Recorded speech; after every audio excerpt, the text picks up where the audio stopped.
What is it about this that's triggering me? The minute we start asking questions, we step outside of that emotional, immediate fear response. It's phenomenal. It brings you right back to your forebrain and out of your limbic system.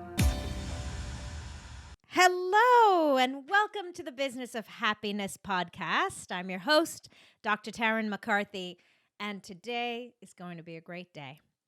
Today, we are talking about something that is so integral to our human experience, something that happens to all of us all the time, which is when we get emotionally triggered and act outside of what we really intended to. When we act outside of alignment with our core values. Oh, it hurts so much. I'm sure you've been in a situation you can recall right now where you did something, behaved some way, said something that you really wish you hadn't, that you wish you could have taken back. And you look back at the situation, you think, oh my gosh, why did I do that? I know not to. Why did I say that? I didn't mean to. Why do I keep doing this? Why do I get triggered so easily? And this is the great resource I'm bringing to you today because this practice has helped me enormously, not just in my business, but in my personal life as well. Because it doesn't just happen in business. It can happen on the highway. Something catches you off guard and hits you emotionally, and you have this emotional response that is way beyond proportion and can rob you from acting with integrity. So maybe this has happened to you. This has happened to me many times.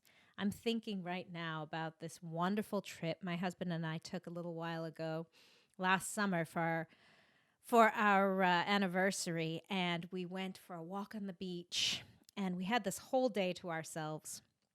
Now, the intention was to enjoy one another. The intention was to celebrate our anniversary. We've been married for 19 years, and I still adore him and every day wish the best for him. So we only had great intentions. We had a beautiful backdrop. We were out walking along Kennebunkport in Maine, and it's just gorgeous. We were walking along the beach. And I said to Killian, do you mind if I just go run ahead? Because I love to run, and Killian would prefer to walk. And he said, no, of course. You go running and turn around and then come back and find me. So I did. I put my headphones on, went for a run, came back, couldn't find him. We only had one. We were on one beach. There's only a back and forth, and couldn't find him. I thought, did I miss him? How did that happen? Kept looking for him, ran all the way up the beach, all the way down the beach. No Killian anywhere to be found. And so I called him. Didn't answer the phone. So I tried to find my friends him. He'd unattached himself to my Find My Friends. It wasn't available. And I thought, oh my gosh. And I went into panic mode. And immediately my actions took over my rational brain. I started stressing out. I started coming up with stories. I started fantasizing things that might have happened, completely unrealistic things. I first went the doom and gloom route and thought he got hit by a car. I then went the devastation of being abandoned route. He's left me after 19 years of marriage. He's mad at me. I came up with all these stories and ruined my run, ruined my time alone. I realized I needed to calm down, so I went down to the rocks by the water and I tried to meditate. I couldn't even do that because I was so stuck in this limbic system, brain, mind, where I just couldn't even get to a rational thought place. Well, the truth of the situation was that poor Killian had been on call, hospital call, for 2 weeks before that, and so just turned off his sound on his phone because he just didn't want to be bothered. He knew where I was. The kids were safe. They were in good hands. He had nothing that needed to get hold of him emergently. He knew I was going for a run. Poor guy was just trying to find some solitude for his meditation and his walk. I don't even remember what the story was with Find My Friends. It was also not intentional. But we finally met up with each other because he just turned around and kept walking back to me. He had no negative intent, but I'd created this whole monstrosity of a story and ruined my own day. Well, what I clearly understood from that experience was there was a trigger. There was a trigger that was not intentional on his part, but that hit me emotionally in a big way. And really, that's what emotional triggers are. They're rehearsed or learned responses to a known emotional scenario. So either we've been practicing this for a long time, or we learned this response from either our parents or situations or even events that were actual in our lives that stuck with us. Maybe there was something in our past that had left us to feel terrified, fearful, abandoned, misunderstood. And so there's a history, a reason for that emotional response, but it no longer serves us. This has been something that has been so fascinating to me because the power comes when you can recognize the trigger and then have emotional control over it again. Because there was no immediate danger for me that day. But man, did it rob me of my happiness. Man, did it rob me of my initial intent of that morning. Man, did it rob us of the experience together, because the first thing I did when I saw him was yell at him and get angry. Completely unnecessary. This used to be a pattern of mine at work. And that's one of the reasons why I'm bringing this podcast to you today, because I know that emotional triggers catch us off guard at work. You know, when I talk about these emotional triggers with a personal relationship, so many of you can relate. We think, oh yeah, I've had that happen with my mom, or I've had that happen with my brother or my sister or my child. And we can definitely see that pattern. But can't you also sometimes see it at work? You know that feeling you get at work where all of a sudden you feel your heart racing a little bit, or you feel your breath getting a little shallow, or you find yourself being a little snippy with people you're interacting with, or there's an event that happened that you just can't get your mind off of. You can't be present on the task in front of you because you keep swimming round and round and round, retelling a story in your head of something that happened earlier. Those, my friends, are your emotional triggers.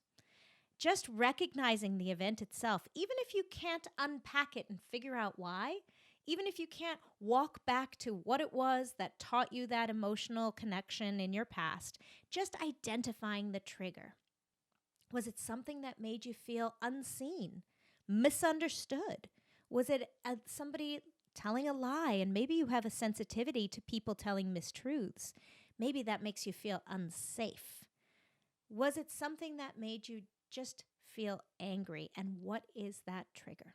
When you can identify the trigger, you are 90% of the way there.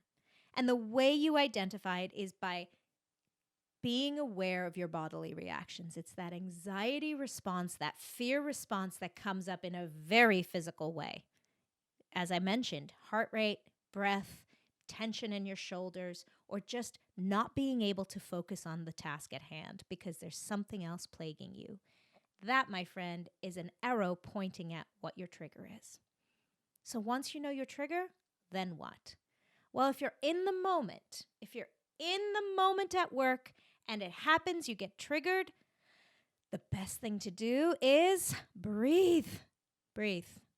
Because every time you get emotionally triggered, we start that shallow breath. We've recognized it in our body as a sign. So number one, take a deep breath. And I love breath work at work because, especially now with masks on, no one knows you're doing it.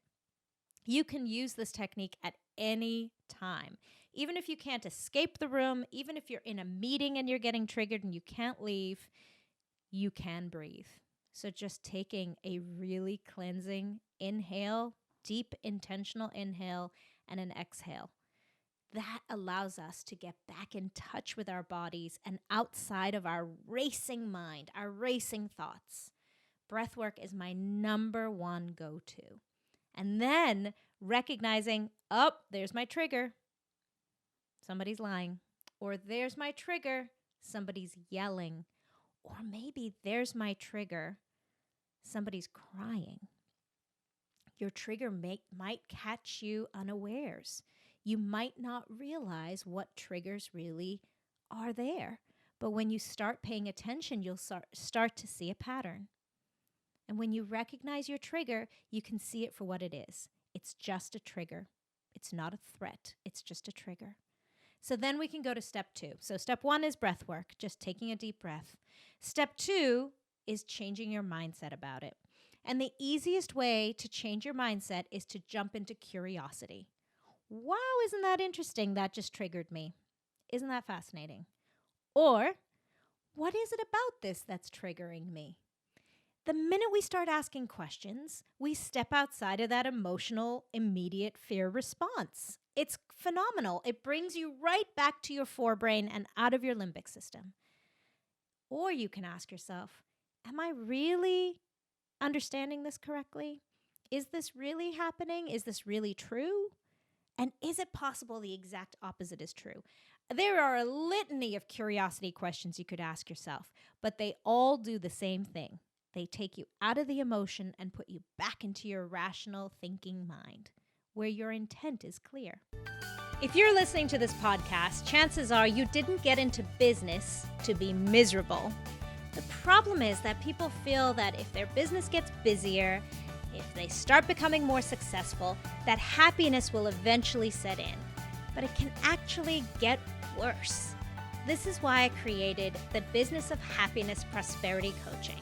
In this one-on-one coaching, we look at how to redefine success on your terms and re-find the joy and the passion in your dream. Visit me at thebizofhappiness.com and become the happiest business owner you know. Another mindset shift is gratitude. I know. Everybody poo-poos gratitude. It seems so cliche at this point, but let me tell you, it has been my greatest resource. Whenever I find myself in that anxiety-ridden, emotional over-response, I just bring myself back to what is there to be grateful for in this moment.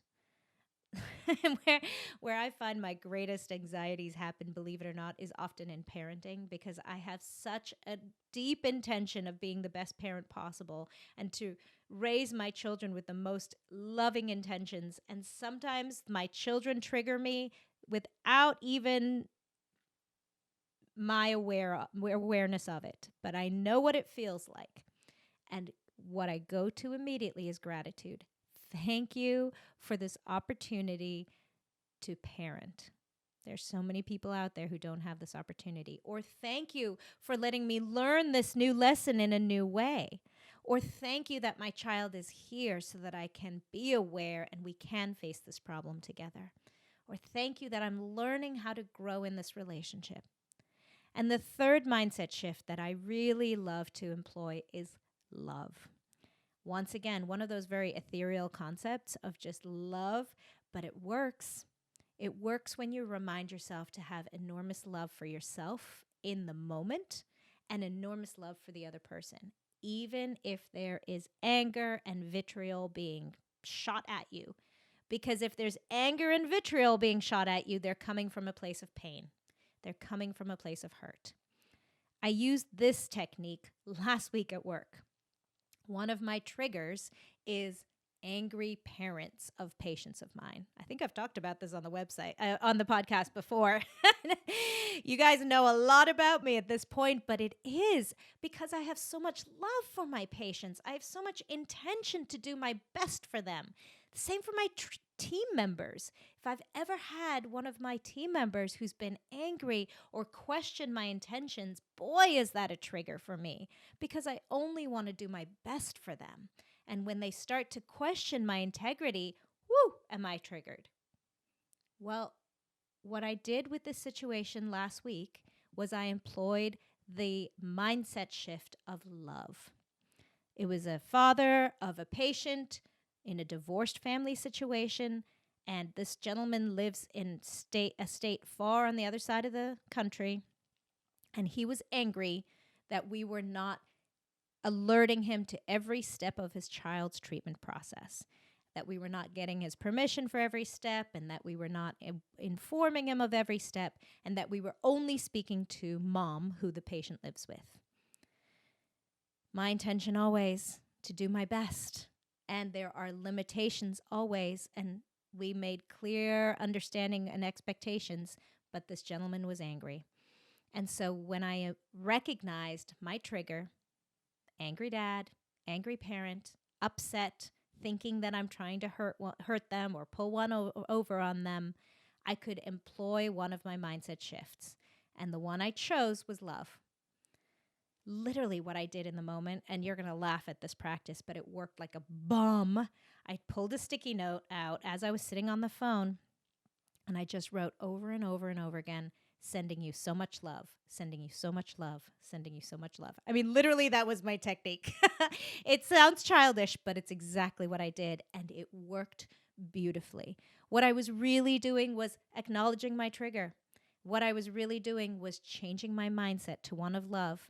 And then the third thing I did, which is what I will talk to you about next, is creating an action plan. What am I going to do about it? And what I chose to do about it was write over and over and over, sending you so much love, so that I could recognize that that's my intention. I just want to send love. This gentleman needed love. He needed to be heard. He needed to know that he was doing the very best for his child. His anger at me was coming from a place of love. Yes, it was triggering me, but he just cares about his kid. He's just worried that he's not here every day making those decisions. He just wants to make sure that he's doing his best, and maybe he doesn't have the tools to do so in the way that would be the way that I would choose. So all I had to do was send him love. And he talked and talked and talked and yelled and yelled and yelled, and at the end of the conversation, apologized.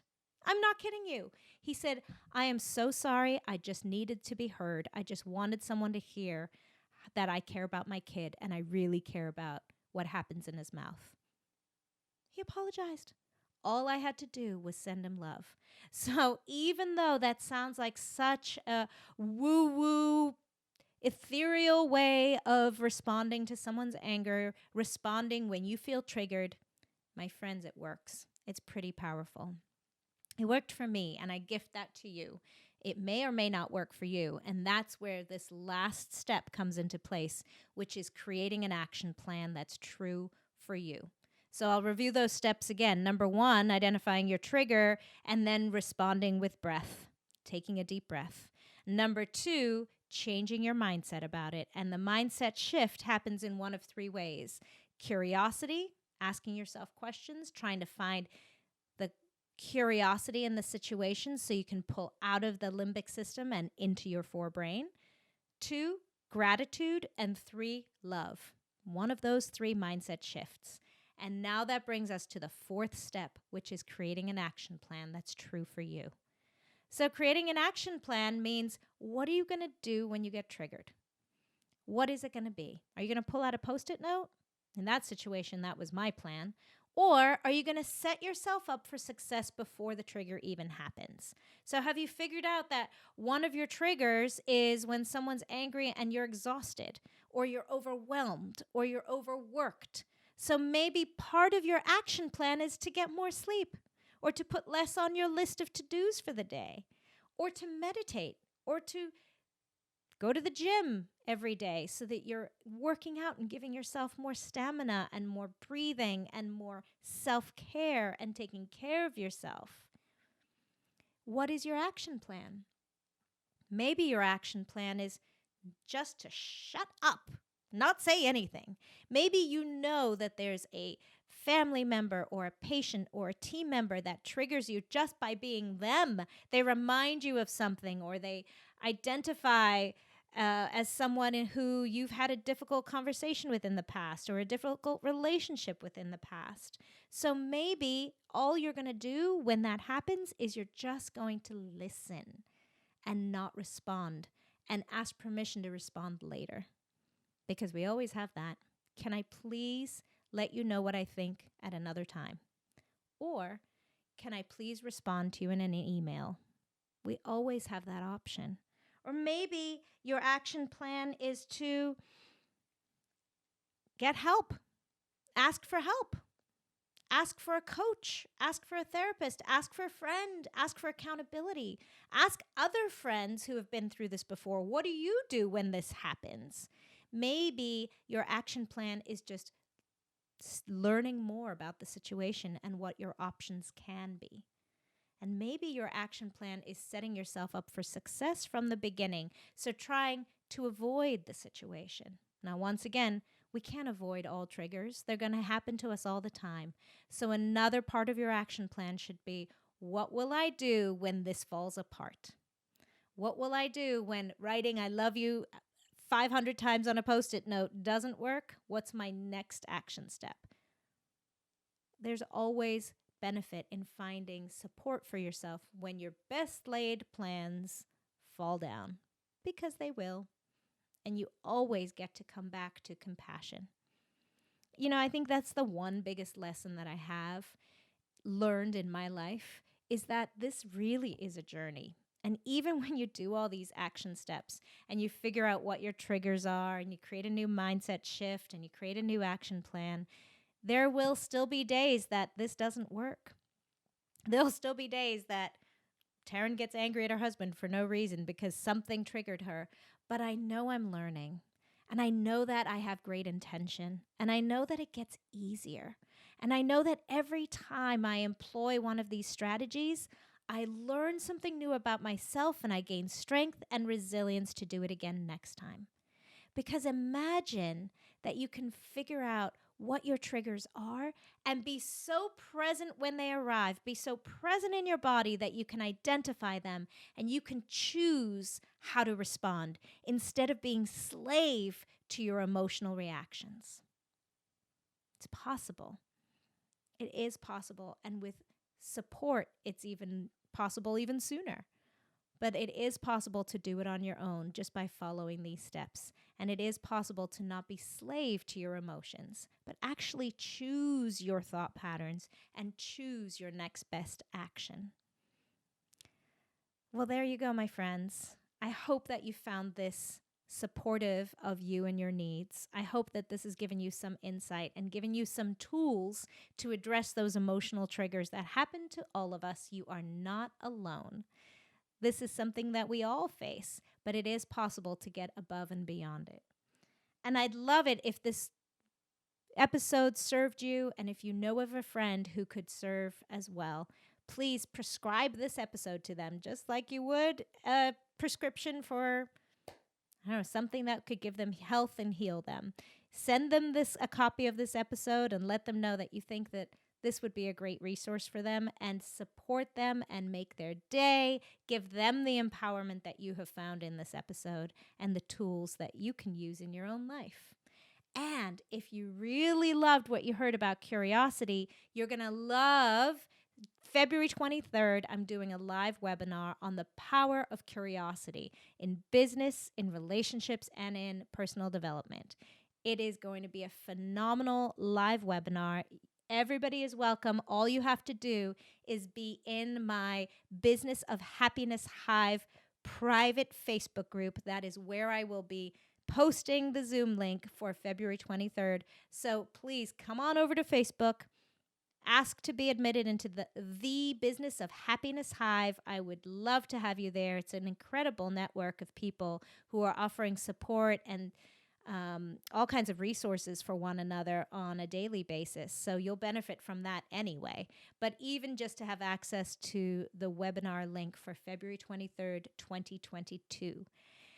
And until then, remember how important it is to give yourself permission for happiness.